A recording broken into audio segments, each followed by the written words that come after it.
Hello, welcome to Digital Climate Action. Does it work? When and how? I'm delighted to introduce three climate activists here today. Alizee Lozac'hmeur. Ha! We got through it.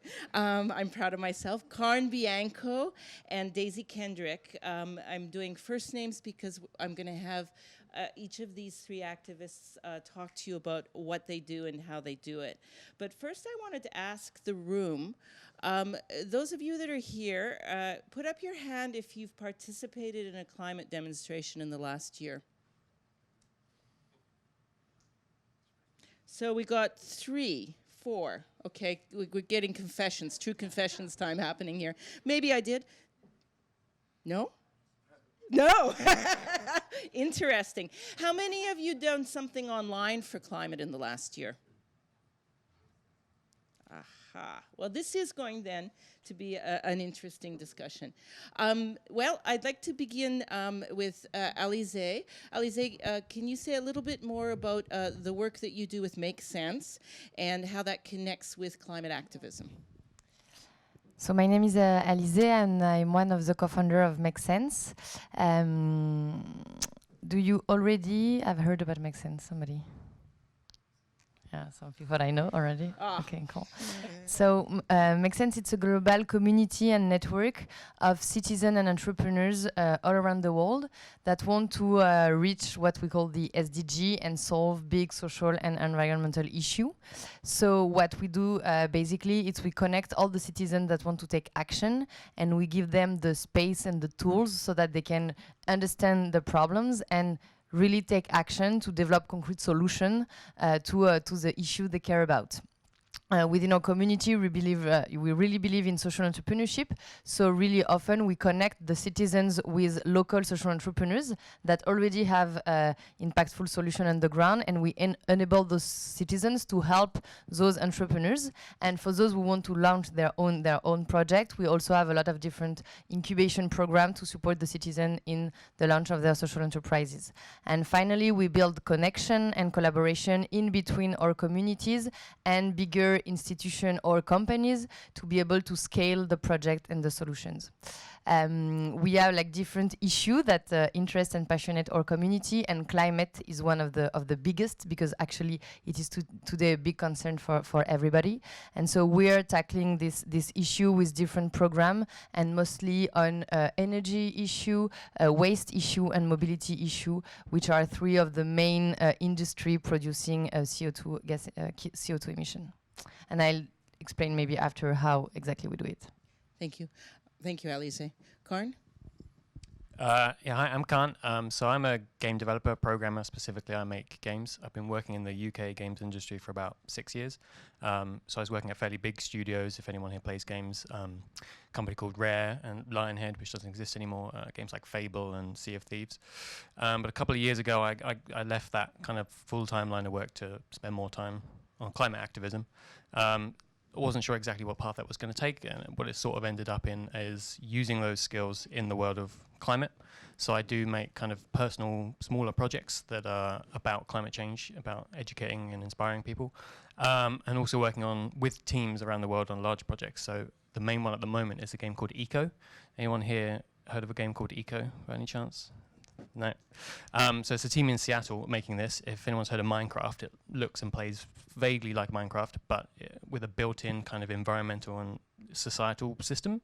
So you have an end goal to save the planet from a meteor hitting the planet, but to get there, you have to raise civilization to a certain level of technological advancement, kind of mirroring our own path through the Industrial Revolution, etc. But doing so in a way that doesn't wreck the planet in the process. So it's very much a game, but every time you cut down a tree to build your wood cabin, it's releasing CO2 into the atmosphere. If you're killing an animal to eat it for hunger, then that's affecting the ecosystem. And it simulates governments and currencies and taxes and natural systems and all this kind of stuff in an online collaborative environment. And it got some funding from the US Department of Education. So they're looking at putting it in curriculums in the US. So a class could maybe take this through for a whole semester and see a world kind of develop, think through the long-term impacts of what you do on a day-to-day basis in the game, and kind of encourage that long-term thinking with like technologies from the real world. So you're learning in a more engaging sort of way. So yeah, that's me for now. Thank you. Just a show of hands here, who plays games? Okay, so there are some people out there that will know what you're talking about. Daisy Kendrick, Ocean Generation. I have the privilege of saying that we're going to introduce Daisy by starting with a video. So if you could launch the video, please.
Wonderful.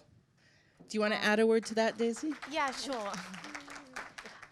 So that was just kind of a short video with some examples of some of the activities we do, but Ocean Generation is a global collective safeguarding the future of our planet. So we have kind of two aspects of the organization. We have our digital arm where we use platforms like YouTube for music, gaming, partnerships like Angry Birds, social media, to raise awareness about different climate issues. And then we also have our focus on working with communities most vulnerable to the effects of climate change. So right now we mainly focus on small island developing nations that are really feeling the effects of sea level rise, natural disasters, and we teach young people new skills because they can no longer be fishermen or things like that. So we teach them how to code, how to make films, and we also host hackathon events on the islands to bring the local communities into the solution building processes of coming up with different ideas for tackling climate change. Wonderful, thank you. So I've been lucky enough to have a set of conversations with these activists, these people, and in the process, I think we figured out that there are some things on their mind that have to do with the work that they're doing, and most of them don't have to do with the digital platforms they're using. So if I start with you, Alizee, certainly, you told me that. Correct me if I'm wrong, but you told me that digital platforms have been incredibly important in growing Makes Sense, but really, what's on your mind and what you're working on are partnerships to advance the work. So can you talk a little bit about that? So to understand a bit more Make Sense model, so we use digital to reach and inspire a lot of people, but to enable them to take action in real life. So basically our model is that we have like a platform where we can provide some content, some tools, some trainings, and then our model is to train through online training ambassadors and organizers that will then organize in real life events and workshops and programs to enable people around them to take action in real life around like real concrete projects. We do believe that to take action, people need to connect and to meet other people, need to be inspired by projects around them, and then join those projects or launch their own projects. And regarding that, we are building lots of partnership in every spaces. First, because we are not professional about like we are not online influencers, so we partner with a lot of influencers that produce a lot of inspiring content and that have the ability to reach massive numbers of people. But those online influencers, they don't really often they don't really know how to make people take action in real life. So we are partnering, for instance, with a movement called On est prêt in France. So YouTubers doing like lots of videos on climate, and then we see, okay, all those people that are inspired, how they can participate to a Make Sense event around them to see what they can do like concretely. And on the other side, you have a lot of local NGOs, social entrepreneurs, activists that are doing really great things on the ground, but they don't know how sometimes to attract new people and how to provide a first step of action that is easy, fun, and connecting. And so we also work with them to see how all the people that we can mobilize during discovery events can then become like volunteers or support those local projects. So I think that the main thing that we do is bringing people that are inspired online to take in real life action in their cities. Wonderful. Before we go on, does anyone have a question for Alizee or an experience that you want to share back to her from your own work? We'll give you a minute here. Okay. Well, we'll come back for more questions later because I still have a few here. I want to go to you, Daisy, because your work also involves influencers, but I think in an interesting way that I'll ask you to elaborate on. You've come to some of the same places that Alizee and her organization have arrived at. So you want to talk, if you would, first about your lessons learned in a positive sense about working with influencers, and then about what you're doing to follow on that work. So, I mean, the way that I actually started Ocean Generation was with an idea to have a song like We Are the World. I don't know if anyone knows the Bob Geldof 30 years ago, We Are the World, We Are the Children, was to have a similar concept, but for oceans and climate. But 30 years ago, all the artists were in one room, everyone recorded it at one time. But I thought to myself, today we have digital platforms like YouTube, we have influencers. Is there a way that we can get these influencers to do the song in their style and share it to their audiences? And so that's how Ocean Generation started, with the song and sharing it through influencers. And from that, before we started doing our work on the ground, we really pushed the influencer space. No one was really utilizing influencers and social media at that point when we started to raise awareness about climate change in particular. So we've done a lot of experiments, and there's been a lot of lessons learned. And I think, this is a really important discussion that we should be having in conferences like this, when digital platforms like Facebook, Instagram, they have such huge power over, well, most of us, if you're connected to a social platform, on what we do on a daily basis, from, the clothes that we wear to what we buy to what we choose. Influencers today are basically, walking marketers. They're being paid by brands. They're worth a lot of money.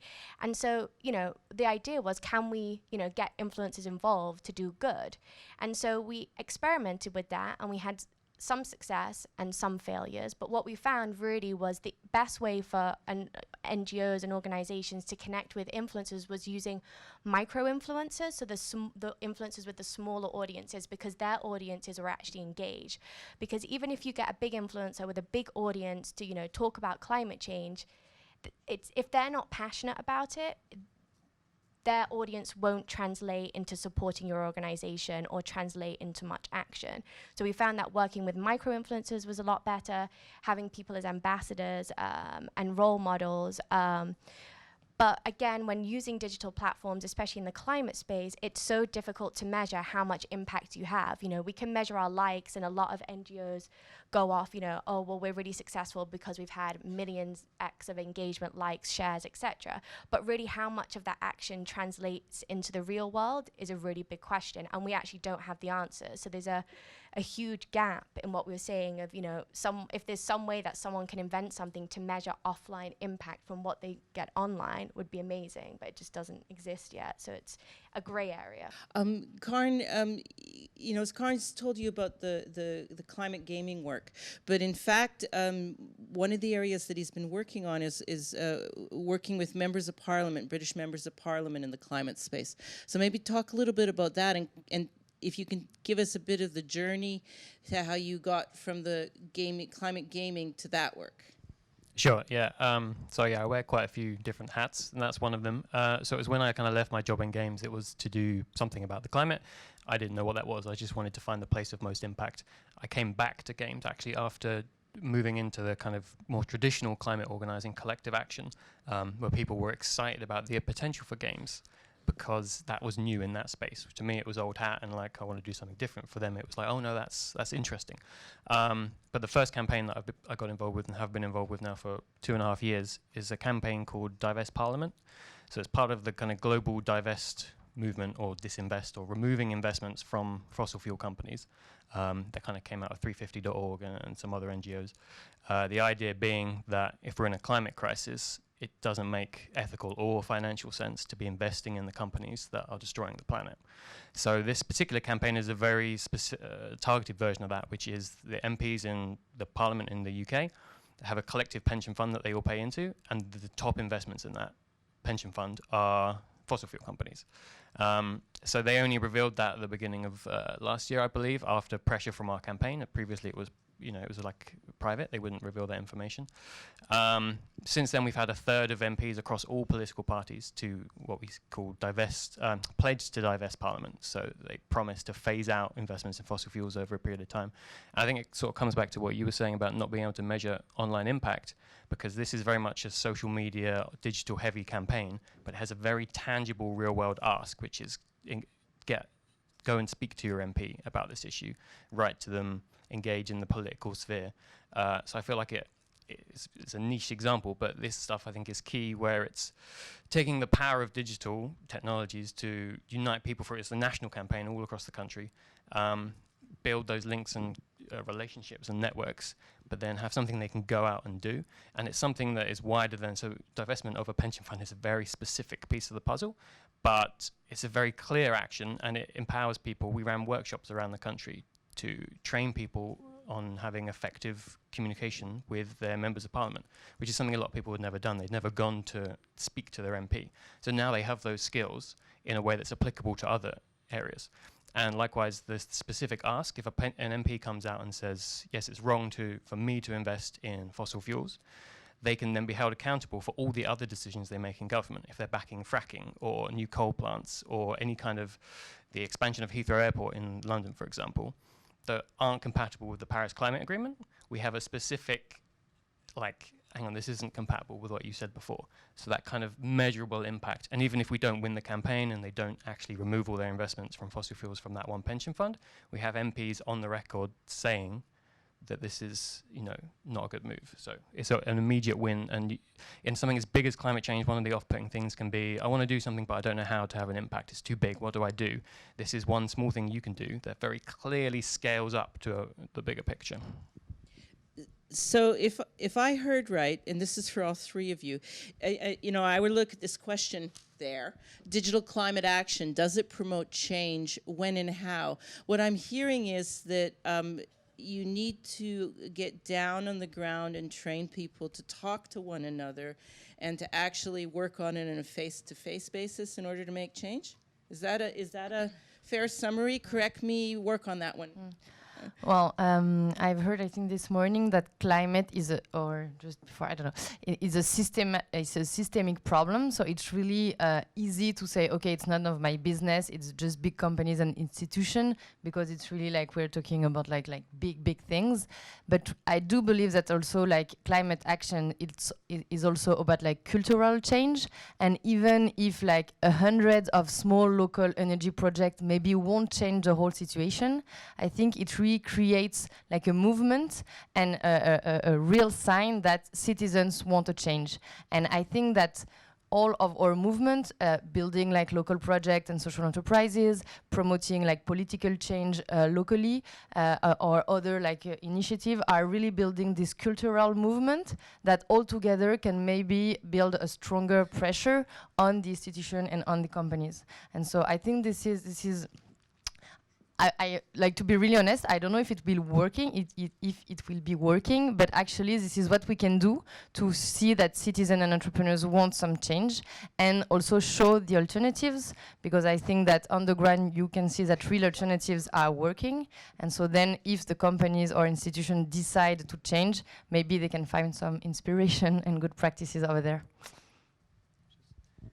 Just one thing that ties into that, I think there's often a debate about the effectiveness of personal actions like going vegan and flying less versus the structural issues, the fossil fuel companies and the policy. And I think one thing that kind of sits in the middle there that doesn't often get talked about is that you can take a personal action like with the Divest Parliament campaign, which is political. It's a personal action to get involved in collective organising that starts to address the structural issues, right? It's not an either or. You don't go vegan or leave it to the companies. You can be the thing that pushes the companies to do the right thing and pushes governments to do the right thing.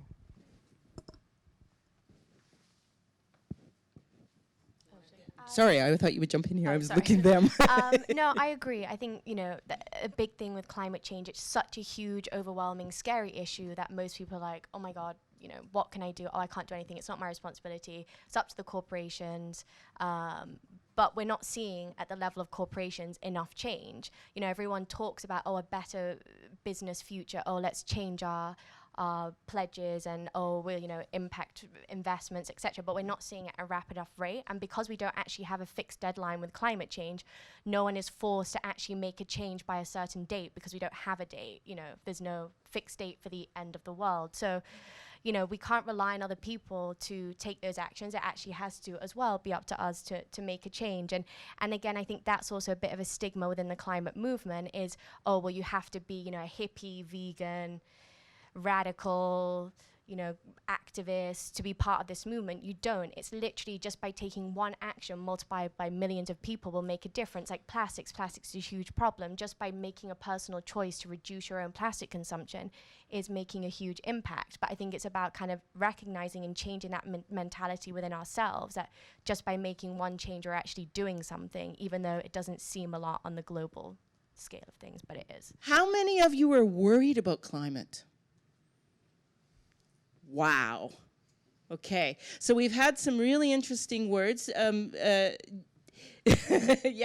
I mean, that's, as you said earlier, and as I know that you two are committed, it's time to do something, yet how do we do it? And so that's part of what you're trying to solve here. Is there a question now for one of my speakers? I have a question. This is for Alizee. I'm thinking of your company as almost a model similar to the global citizen model. Is that correct? Well, I don't know into detail the global citizen movement. I think it might be like in the similar objective. So how can you replicate your model and scale it up so other people in other regions and other areas can do the same thing? So, really good question. So far, MakeSense has engaged 100,000 people in 50 countries around the world through like our network of ambassadors. And really, to scale our model, it's really how do we scale the way we recruit and we train ambassadors? Because I do believe that to create change, you need to have like people everywhere on the ground promoting the change and mobilizing people around them. And so we have a big ambition, which is to mobilize 10% of the youth by 2030, because we do believe that if you mobilize 10% of a generation, then you can create like it's a tipping point, and after, hopefully, everything could change. So to mobilize that, we need to train 3 million ambassadors by 2030 to mobilize around 180 million people. We did the math. And what is interesting is that you have lots of startups all around the world that manage to deal with 3 million users. And so we are studying how the best startups can digitalize training and onboarding and like peer-to-peer to apply it to civic engagement. So we are building this platform to train at scale local ambassadors that will promote change around them, and hopefully we will reach this multiplier effect. And regarding partnerships, it's not just MakeSense, it's like whoever want to use our tools or format of events or trainings or programs, we work in partnership, and the idea is that everyone that want to mobilize citizens can use MakeSense open source toolkits. So I think that we can do things together.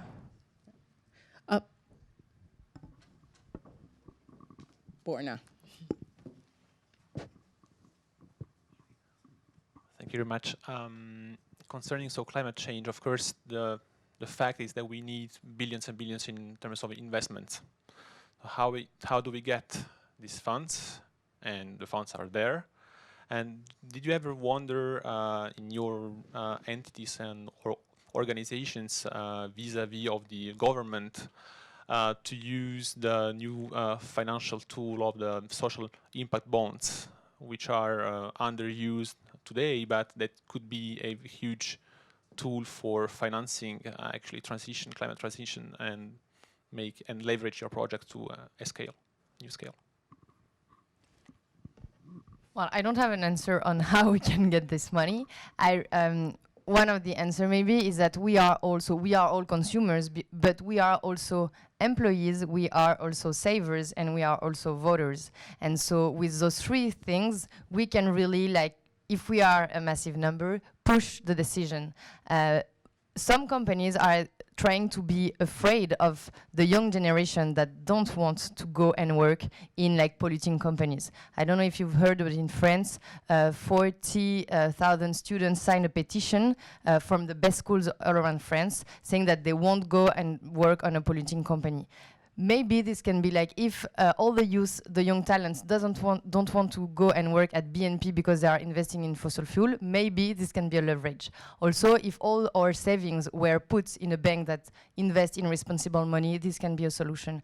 And I think that this is building those small bricks that one day maybe will make the big decision makers, because one day we will have to convince them to change the way they invest money, and then like social impact bond could be a really interesting tool. Yeah. Just jump in on that one real quick. Yeah, and then Daisy too. Yeah, I think take it from the fossil fuel companies is definitely part of this divestment. So the divestment movement globally there's pledges, they haven't all been released yet, but it's $4 trillion of capital there that is being invested in the companies that are causing the crisis. Like, it just doesn't make any sense. Even for those companies, like the carbon bubble, right? It's not going to make financial sense in a very short period of time. The UK is about to pass legislation for 2050 net zero target. There's even more ambitious targets in Europe. The Democrats in America are pushing for similar targets if they get into power. The fossil fuel industries have these massive subsidies. You know, we pour all the money into them, and they're the most profitable businesses on earth, and they're the most destructive. So they have the money, we need to take it away from them. And I think that's where these campaigns, the divestment movement, is really inspiring for me, because it applies everywhere, right? You can do it on a political level, you can do it on a personal level. If you have a pension fund, you can make sure it's invested ethically. You can make sure your local and national governments are, and if you have a company pension, you can do the same thing and scale that up and just make sure it's reinvested in the technologies we need. Yeah, and I think to go off that point as well, I mean, I think as well, both in the sustainable and the climate space, a lot of ideas are very small and they're not large, which also doesn't really attract investors that much. And then another point that I want to make, so if we can find more scalable ideas, that would be great. But another point is that some of the things that we do with Ocean Generation is we host hackathon and global design sprints in like developing countries. Because we see a lot of hackathons and tech events happening in London, New York, Paris, all talking about climate change, all coming up with these solutions, all pitching for funding, except the people often coming up with these ideas have not actually experienced climate change firsthand. And the people that are facing climate change are not actually involved in the solution building process. So that's why we host our events, say, on small islands like Antigua and Barbuda. Barbuda was 95% wiped out by Hurricane Irma in 2017. People are educated, people have skills. Yes, their tech level is not as high as, you know, in New York and Paris, etc. But these people really understand the problem. And from our hackathons, we've had some great ideas that have come out from tools during disaster relief, with the sargassum seaweed problem that a lot of countries are facing now. But we find it really hard to get people to believe in their ideas because they're, you know, in these countries. And so if some of that funding could come their way, maybe partner up with, you know, people in the West, then we could create stronger ideas that would attract better investment. Thank you very much. Another question? Way over there. I'm not really fluent in English, so I will try to do my best. What about the older generations? Because if you look at this room, there's 30, 40 years old people. But what about the others? Those who have the money to do these things? How can we change their mind? Do you know the expression hijack? Can I hijack your question? Okay, so he asked you about the older people like me. But I want to actually ask you about the rest of this room, because I didn't see a lot of climate activism happening in this room. So if you can answer for the older people like me, and then the other question about, and then maybe they'll want to talk back to you, how you might get some of the people in this room to be engaged more, or what it would mean to be an ambassador for you, if that's the way you're thinking, that might help. But I would start with me, because I'm here, and maybe Jacques too. Well, I'm not sure the question is about the older or the non-convinced people, because maybe you have more non-convinced people among older generation, but I think that you're not the like, you're already convinced, so I haven't been on a climate march in the last year. Well, I don't have the answer, maybe just like some ideas. To convince somebody, you have three things. You have to convince the head, the heart, or the stomach, and or the ends. Like, it's through rational, it's through emotion, or it's through like concrete proofs. And so I think that depending on the people, we are talking a lot about rational today, but maybe this is not the right argument for them, because like, I mean, when you studied and when your whole life, you've been building your whole life in one model, it's so hard after 50, 60 years to destroy this model and say, okay, I need to build new foundation. And so I think that building with emotion, with relation, and with connection can be something interesting. One example, I met several decision makers in companies that are now a bit more aware of how do they bring their company thanks to their children. Because when your children come back home and say, I don't want to eat meat anymore, or start crying because of the climate, and it happens more and more, then maybe as a father, you understand better. So for some people, maybe it can work. From others, they need like concrete proof and rationality. So that's why I do believe that all the entrepreneurs that with a business sense can prove that it can work, maybe it's another way to convince them. So I think this is not one answer. It's also about like various touch points where you start thinking, and I really do believe that connection and peer-to-peer, it's really strong, because it's much stronger to have somebody around you telling you and trying to convince you rather than just hearing the news. So I think that those movements are also really key for that, because like I see lots and lots of adults coming because of a meeting that they have with somebody that enable them to change their mind. So don't hesitate to talk about climate. We'll come back to the question of the people in the room. But if I can point the question now to you two, I mean, Extinction Rebellion involved a whole lot of older people. So I guess the question is, how do you get more, and if you went to England, you know, these were people who had never gone to a demonstration in their life. So would you want to get more of them out there, and they got arrested. And that's how we know.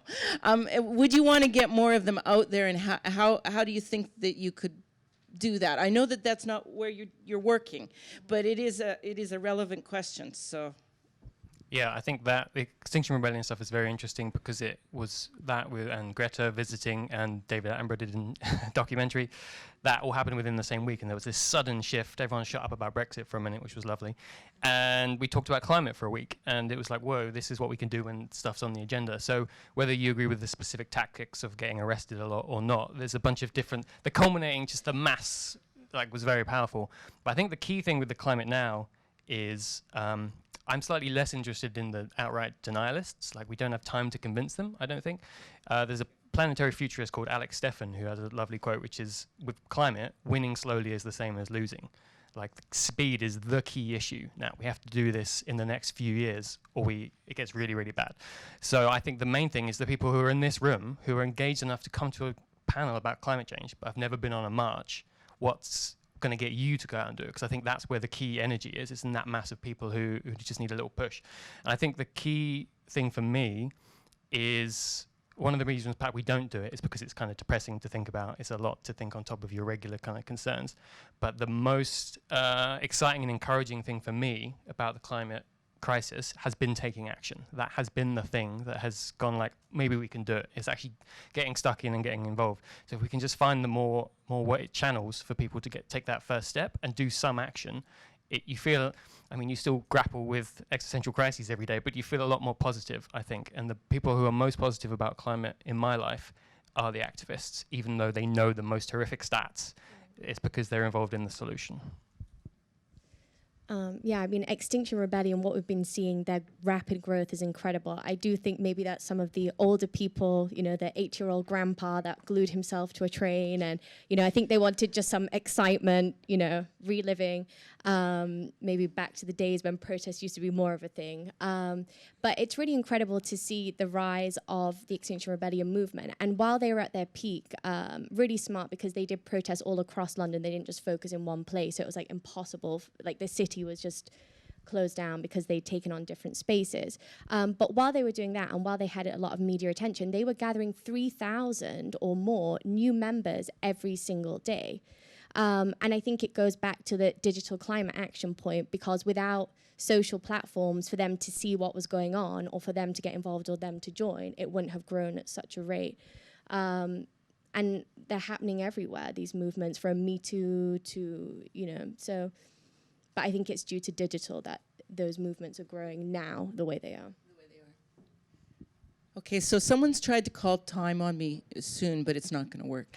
So I guess I want you to maybe now talk to the room, or the room and you to talk about what it would mean to, be involved in ocean generation, or to be involved. They don't have to come to the UK and do that MP work, but what it would mean to be involved in work like that, or I'm guessing it's the ambassadors, because here you are and you're recruiting. So if I may, we'll start with you, Daisy, and go the other way. Okay, well, anyone with social media, follow Ocean Generation on Instagram, Facebook, check out our website, check out our YouTube videos. Yeah, everyone get their phones out. Follow us now. Great, thanks. Brad's there checking that we get the follows. And then on another serious note, the content that we post, we try... it's a visual diet, right? What we're seeing every day, the content that we consume. And we're trying to make that visual diet more meaningful and more purposeful. So, you might see a striking image, but underneath we're educating each day on a different topic with stats, facts, etc. And the other thing that we also do is we give, like you said, where do we start with climate change? Well, just starting with yourself, individual actions, we give tips, different ways to make a change. So that's on the individual level. Then I guess if anyone is in the room that is interested in supporting design sprints, hackathons, teaching young people how to code in climate vulnerable communities, or film documentary making, then we would love to collaborate to work with these communities more. So don't come to the UK and go for MPs, that won't work. But the divestment movement is global. The chances are wherever you are, there will be a campaign related to that, local councils or that kind of thing. Definitely check them out. 350.org is the best place to look for that. Countries all around the world. Can I veer this slightly towards my other hat for just a moment? Absolutely. So the other hat I wear is I do labour organising in the UK, and we just formed the UK's first trade union for games workers at the end of last year, which doesn't seem totally relevant, but if you allow me a tangent for just a moment, I think, as we kind of have hinted at here, that climate change is a structural problem. It touches on finance, on culture, on society, on everything. It's not enough to... Climate activists on their own can't fix this problem. It needs to be a societal kind of shift, if you ask me, away from capitalism completely, which is a big second problem to be solving at the same time as the largest crisis we've ever faced. But I think empowering workers is a key component of that for multiple reasons. So in the games industry specifically, it has sustainability issues in and of itself, right? It's a consumeristic industry. It relies on pushing out new products wrapped in plastic every couple of months, new consoles every year, this kind of thing. It's an unsustainable business model, and that is true for a whole bunch of industries where it's not going to be enough to just green it a little bit. And the problem at the moment is the same reason with the fossil fuel companies, why they have so much money, is the economic climate isn't set up to encourage them to do anything else. That's how they make money. So for this to work across society, I think we need worker and grassroots campaigning generally, but worker-led kind of uprisings to push companies to do the right thing, because the bosses unfortunately aren't going to do it on their own. And I think so. Join your union, and if you don't have one, form a union and learn on that stuff would be my second one. What I like in what you're saying is that for lots of big problems, if you empower massive number of people, you might go to more sustainable model. So what I mentioned earlier, we can all have an impact on climate, and maybe one of the biggest impact you can have is to mobilize more people around you. So this is why what we offer to people in Make Sense. So if you want to join, two options. You can go on events.makesense.org and you can see what are the next events organized in your city. And hopefully you will find one. If there is no event coming in your city, or if you want any way to organize your own events, go on join, this time, .makesense.org, and we will have all the support you need to organize an event. An event can be something really simple, just gathering somebody, like 10, 15 people around you and discuss about the topic, or discover an entrepreneur, etc., etc. So just go there. And if you're working in a company, just let's connect to see how we can help also your company move. Wonderful. Thank you very much. I am now asked to announce that there are going to be 2 food trucks for lunch outside, but you are invited to get food from the food trucks and to come up to Salle Val d'Orme so that you eat and you're not in the rain and the wind. Okay. Please join me in thanking these 3 wonderful speakers.